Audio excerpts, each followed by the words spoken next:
ईमू का true power, Saint Saturn जो अब मर चुका है, एक नया एल्डर प्लस ड्रैगन स्टोरी में रिटर्न आ चुका है और भी बहुत कुछ है इस चैप्टर में। और शायद ड्रैगन हमको आगे के चैप्टर में एक्शन में भी दिख सकता है। सो वीडियो में बने रहना। वीडियो का लाइक टारगेट होने वाला 50 लाइक्स तो कर देना याद से। तो चैप्टर 1125 का नाम होने वाला है व्हाट कंस्टिट्यूट डेथ, जो वेगापंक ने कहा था चैप्टर 1123 में। प्लस वेगापंक भी इस चैप्टर में बहुत रिवेलेंट होने वाला है। चैप्टर स्टार्ट होता है यामाटो के कवर स्टोरी से, जहां वो ओडेन कासल की तरफ जाती है और हम देखते हैं कि ओडेन कासल का मरम्मत हो रहा होता है और कारपेंटर मीनामोटो मिसिंग है, वही जो फ्रैंकी के साथ वानो आर्क में था। तो अब हम बढ़ते हैं एगेड आइलैंड पे, जहां हम मरीन्स को देखते हैं और वो लोग सेराफिम्स के बारे में बात कर रहे होते हैं। मरीन्स बोलते हैं कि इन सबको चार्ज करना होगा शिप्स में ले जाने के पहले। प्लस लूची और काकू भी मरीन शिप में जा रहे होते हैं और ये देख के अच्छा लग रहा है कि लूची जो चाहता था कि काकू बच जाए वो हो गया और अब दोनों एक साथ है। तभी एक साइफर पोल एजेंट उससे टसी के बारे में पूछता है। वही लूची बताता है कि उसने टसी को मार दिया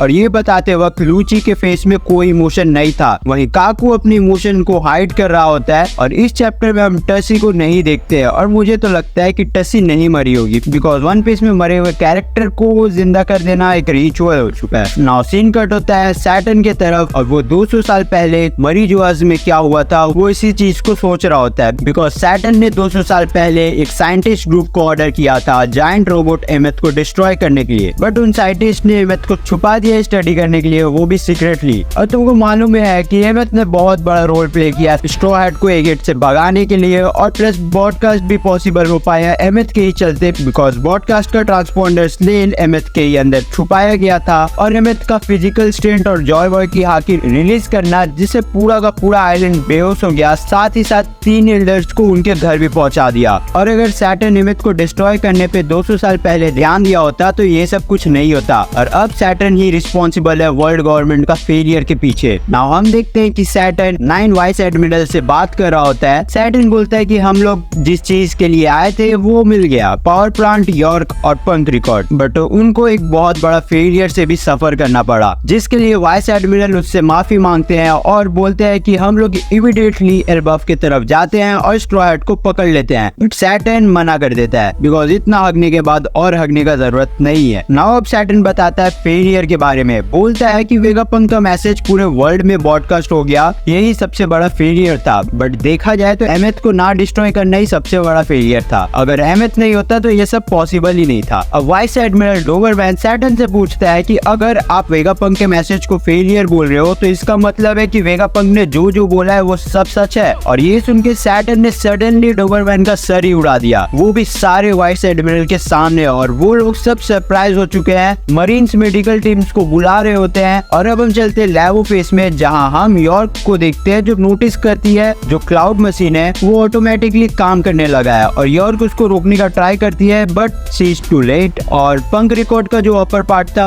वो जायंट से एग वाला पार्ट डिटैच हो चुका है और थैंक्स टू क्लाउड वो वहां से उड़ जाता है। भाई वेगापंक ऐसे ही वर्ल्ड का जीनियस नहीं था, उसने सब प्लान करके रखा था। और अब हम चलते हैं मरी जुआस पे, जहाँ बहुत कुछ इंटरेस्टिंग होने वाला है। हम देखते हैं चारों तरफ फूड क्राइसिस चल रहा है और सेलेस्टियल ड्रैगन काफी गुस्से में इसके चलते। सीन शिफ्ट होता है गार्लिंग फिगरलैंड पे, जो पूरे टिप टॉप में सूट पहन के रूम ऑफ ऑथोरिटी के तरफ जा रहा होता है। गार्लिंग फिगरलैंड एंटर करता है रूम में और एक एल्डर के चेयर पे जाके बैठ जाता है, जो देख के बाकी सारे एल्डर चौंक जाते हैं। गार्लिंग बोलता है मुझे ऑर्डर मिला है इसीलिए मैं इधर आया हूँ। वर्क्यूरी बोलता है अबे तू किसकी जगह पे बैठा और क्या बोल रहा है, समझ के बात कर। वही गार्लिक बोलता है from this movement Vegapunk York मेरे डायरेक्ट कमांड को फॉलो करेगी और मैं अब warrior God of science and defence का पोजीशन होल्ड करता हूँ। यानी कि गार्लिक अब 5 एल्डर में से एक है, जो सुनके सारे एल्डर शॉक्ड हो जाते हैं कि ये क्या बोल रहा है। गार्लिंग बोलता है कि अब यहाँ से काफी चीज मेसी होने वाली है और वर्ल्ड एक ऐसा स्टेट में आ जाएगा जो हम कभी देखे ही नहीं थे, बट हम लोग को मिलके इसको ठीक करना होगा मेरे फेलो एल्डर्स। यानी कि सैटर्न रिप्लेस कर दिया गया है गार्लिंग से। नाउ कट टू एगेड आइलैंड, हम सैटर्न को जमीन पे पड़े हुए देखते हैं और उनके सामने वाइस एडमिरल्स है जो उसको ही देख के शॉक्ड हो चुके हैं कि ये क्या हो गया इसके साथ अचानक। सैटर्न दर्द से चीख रहा होता है, उसके बॉडी पे ब्लैक फ्लेम्स और लाइटनिंग निकल रहे होते हैं और वो सडनली बुढ़ा होने लगता है। ये सब देख के वाइस एडमिरल को कुछ समझ ही नहीं आता कि वो क्या करे। अचानक से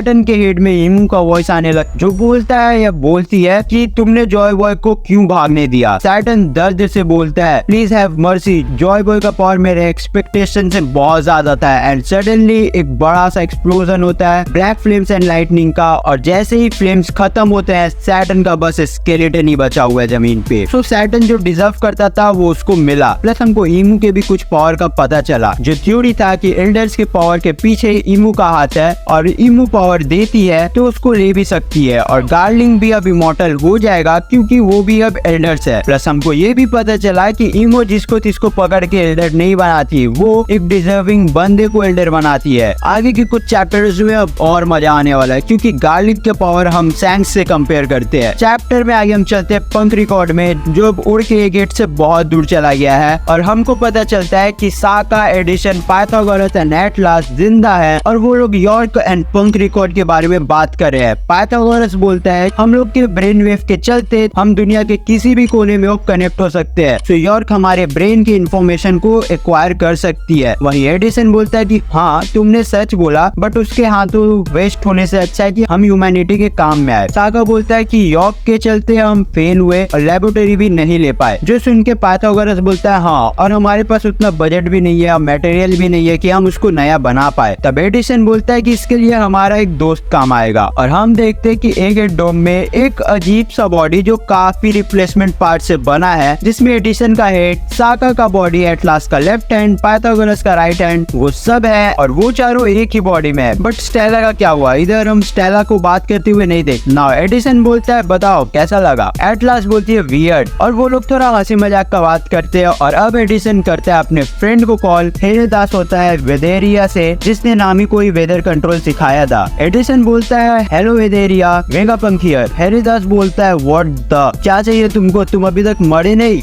now we jump to Kamabakka kingdom. यहाँ कोआला वेगापंक के स्पीच को समराइज करती है सबके सामने। बेटी बोलती है कि मतलब वर्ल्ड ओशन में डूब जाएगा। साबू बोलता है ओ इसीलिए सेलेस्टियल ड्रैगन रेड लाइन के टॉप पे रहते हैं जो वर्ल्ड का हाईएस्ट लोकेशन है। इवानकोव बोलता है ओ इसीलिए वो लोग जायंट ब्रिज बना रहे हैं 700 साल से जो tequila wolf, vodka wolf, rum wolf and bourbon wolf को ज्वाइन करेगा। कारासू बोलता है यस, ये सब के पीछे यही पर्पस था। एंड एंड में हम देखते हैं ड्रैगन को जो अकेले बीच पे खड़ा है और वो खुद से बोलता है कि वेगापंक तुमने जो किया इसका कोई गारंटी नहीं है कि लोग पीसफुली रहेंगे, और अब कुछ भयानक होने वाला है and we must hurry and finish this, नहीं तो अर्थ में सिक्योर प्लेस के लिए बहुत बड़ा वॉर होगा। चैप्टर यही खत्म होता है और नेक्स्ट वीक ब्रेक है, और होपफुली आने वाले कुछ चैप्टर्स में हम ड्रैगन को एक्शन में देखे। काश अपना थॉट कमेंट सेक्शन में शेयर करना और लाइक कर देना। 50 लाइक्स का टारगेट है बस, तो कर ही देना। Thank you for watching, sayonara, और हाँ सब्सक्राइब भी कर देना।